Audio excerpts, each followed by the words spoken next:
Good morning class. Topic में आज हम लोग पढ़ेंगे इतिहास।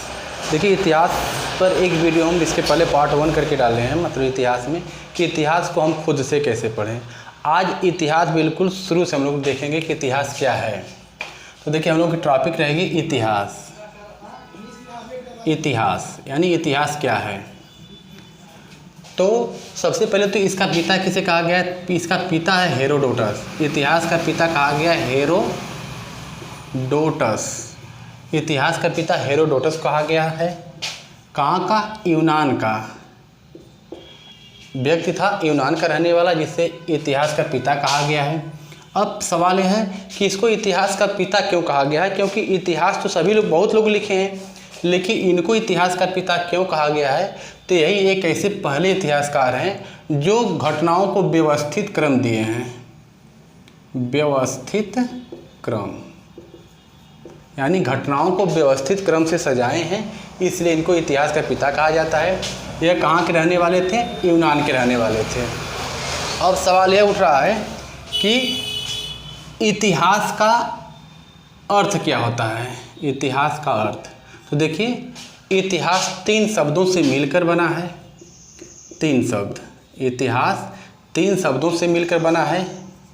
इति धन ह धन आस। इति धन ह धन आस। इतिहास 3 शब्दों से मिलकर बना है, जिसका शाब्दिक अर्थ होता है, इसका शाब्दिक अर्थ होता है ऐसा निश्चित रूप से हुआ होगा। ऐसा निश्चित रूप से हुआ होगा। यानी इतिहास का शाब्दिक अर्थ पता चल गया होगा। इतिहास का शाब्दिक अर्थ है ऐसा निश्चित रूप से हुआ होगा। इतिहास कितने शब्दों से मिलकर बना है? इतिहास 3 शब्दों से मिलकर बना है। इति धन ह धन आस। तो ये हो गया, इसका शाब्दिक अर्थ हो गया। इतिहास का पिता कौन? हेरोडोटस। कहाँ का रहने वाला था? यूनान का रहने वाला था। इसको इतिहास का पिता क्यों कहा गया है? क्योंकि इतिहास तो सब बहुत लोग लिखे हैं, लेकिन व्यवस्थित क्रम में दर्शाने वाला पहला व्यक्ति यानी पहला इतिहासकार हेरोडोटस था, इसलिए इसको इतिहास का पिता कहा गया है। तो हमको लग रहा है कि इतनी बात आपको समझ में आ गई होगी। अच्छा, इतनी बात समझ में आ गई होगी तो इसकी थोड़ा परिभाषा यानी इतिहास की परिभाषा क्या होती है? परिभाषा क्या होती है? तो इतिहास की परिभाषा है अतीत में बीत चुकी घटना। अतीत में बीत चुकी घटना। अतीत में बीत चुकी घटना का क्रमबद्ध ज्ञान, का क्रमबद्ध ज्ञान इतिहास कहलाता है। इतिहास कहलाता है। अब अतीत में बीत चुकी घटनाओं का क्रमबद्ध ज्ञान इतिहास कहला रहा है। तो देखिए यहाँ अतीत शब्द जो है, अतीत शब्द यह 2 माने रखता है। अतीत का तात्पर्य 2 है। एक होता है संस्कृति और एक होता है सभ्यता। अतीत से तात्पर्य 2, एक संस्कृति एक सभ्यता। संस्कृति का मतलब जब मानव का क्रियाकलाप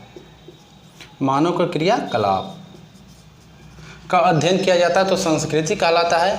और जब भौतिक सभ्यता का अध्ययन किया जाता है, जब भौतिक पहलू का अध्ययन किया जाता है तो इसे कहा जाता है सभ्यता। तो अतीत में बीत चुकी घटनाओं का क्रमबद्ध ज्ञान इतिहास कहलाता है। तो अतीत शब्द 2 शब्द है यहाँ पर, इसके तात्पर्य एक संस्कृति एक सभ्यता। संस्कृति से मतलब होता है मानव का क्रियाकलाप और सभ्यता से मतलब भौतिक पहलुओं का क्रियाकलाप। तो मानव क्रियाकलाप यानी जो मनुष्य का रहन सहन था, भौतिक सभ्यता जो नदी उदी के बारे में अध्ययन किया जाता है, यह सब मिला के इतिहास कहलाता है। हाँ, इतिहास के लिए अनिवार्य है कि ऐसा निश्चित रूप से हुआ होगा। कोई यह कन्फर्म नहीं कर सकता कि हुआ था, हुआ होगा। ध्यान दीजिएगा, हुआ होगा। तो हमको लग रहा है इतनी बात समझ में आ गई होगी। स्क्रीनशॉट लेना ले लीजिए। उसके बाद हम आगे बता रहे हैं कि भारत का नाम कैसे पड़ा।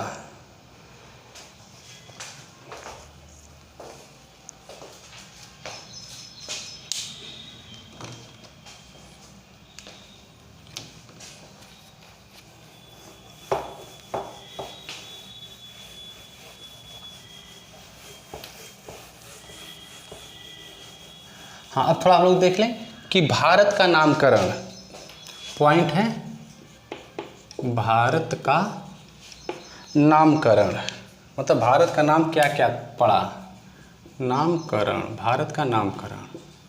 तो देखिए प्राचीन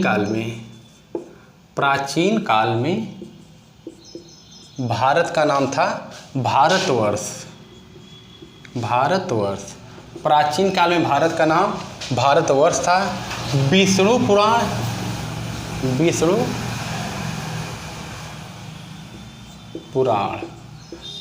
पुराण में कहा गया है कि हिमालय के दक्षिण और हिंद महासागर के उत्तर, हम यहाँ लिख दे रहे हैं हिमालय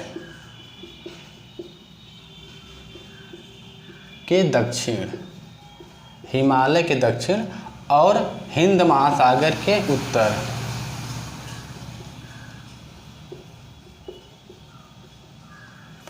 स्थित क्षेत्र जो है उसे भारत नाम दिया गया है। यानी अगर आप भारत का मैप देखे होंगे तो हम इधर बना दे रहे हैं। जैसे मान लीजिए अगर यह भारत है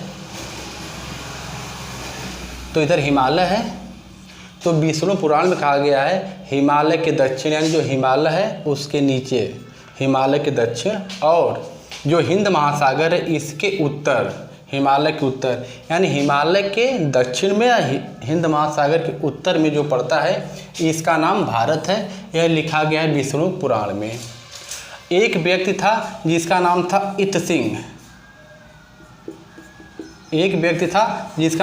इत सिंह, यह चीन का रहने वाला था। यह भारत को आर्य देश कहा है। इत सिंह द्वारा भारत को आर्य देश कहा गया है और पतंजलि द्वारा भारत को आर्यवर्त कहा गया है। तो हमको लग रहा है कि बात समझ में आ रही होगी। भारत का नामकरण क्या है? प्राचीन काल में भारत को भारतवर्ष कहा गया। विष्णु पुराण में इसे कहा गया कि हिमालय के दक्षिण में और हिंद महासागर के उत्तर में जो स्थित क्षेत्र है वह भारत है। इत सिंह एक चीनी यात्री था। यह भारत को नाम दिया था आर्य देश। पतंजलि द्वारा भारत को आर्यवर्त कहा गया है। भारत के बारे में सुव्यवस्थित ज्ञान, भारत के बारे में सुव्यवस्थित ज्ञान हमें कहाँ होता है? एक पाणिनि की पुस्तक जिसका नाम था अष्टाध्यायी। तो इतना पॉइंट हमको ध्यान देना है कि प्राचीन काल में भारत को भारतवर्ष कहा गया है। विष्णु पुराण में कहा गया है कि हिमालय के दक्षिण और हिंद महासागर के उत्तर जो स्थित है वह भारत है। इत सिंह एक चीनी यात्री था जो भारत को आर्य देश कहा। पतंजलि द्वारा भारत का नाम आर्यवर्त रखा गया था। भारत के बारे में सुव्यवस्थित ज्ञान एक पाणिनि की पुस्तक है अष्टाध्यायी, उसमें मिलता है। तो ये तो नामकरण संबंधित है। अब नामकरण से संबंधित है, थोड़ा सा इस पर और हम लोग चर्चा कर ले रहे हैं। देखिए अगर मान लीजिए यहाँ भारत है, अगर यह भारत है, इसके बगल में वर्तमान समय में पाकिस्तान, अफगानिस्तान या ईरान है, और इधर यूरोपीय देश है जहाँ पर यूनान है। तो भारत में सिंधु घाटी की सभ्यता थी। जब ईरानी आए इधर घूमने के लिए तो जो सिंधु घाटी की सभ्यता थी, नाम क्या था? सिंधु घाटी की सभ्यता। ईरानियों में यह समस्या थी कि स को ह बोलते थे। तो यहाँ आके जब पूछे कि यह कौन सी नदी है तो यहाँ के लोग बताएं कि सिंधु नदी है। तो वह लोग स को ह बोलते थे, इसलिए सिंधु को हिंदू कर दिए और यहाँ रहने वाले को हिंदू बोलने लगे और यहाँ के स्थान को हिंदुस्तान नाम। तो परीक्षा में पूछा गया है कि भारत का हिंदुस्तान नाम सबसे पहले किसके द्वारा दिया गया है?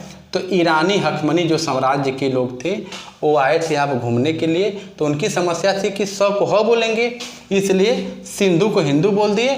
यहाँ रहने वाले लोगों को हिंदू कह के यहाँ का जो स्थान था उसको हिंदुस्तान नाम दिए। तो हिंदुस्तान नाम किसके द्वारा दिया गया है? हकमनी ईरानियों द्वारा।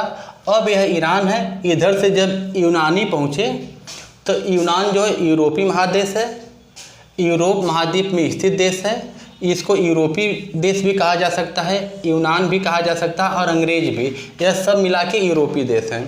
तो यह लोग जब यूनानी आए तो ईरानियों से नकल किए। तो जो ईरानी थे यह स को ह बोलते थे सिंधु, और इसको इंडो भी बोलते थे। तो यह स को ह बोले तो हिंदुस्तान नाम दे दिए। यूनानी यानी यूरोप वाले, या इसको कह लीजिए अंग्रेज जब आए तो यह इंडो को इंडिया नाम दे दिए। तो हमको लग रहा है कि भारत का नामकरण कैसे कैसे हुआ ये बात समझ में आ गई होगी। आगे मिलेंगे दूसरे वीडियो के साथ, तब तक के लिए धन्यवाद।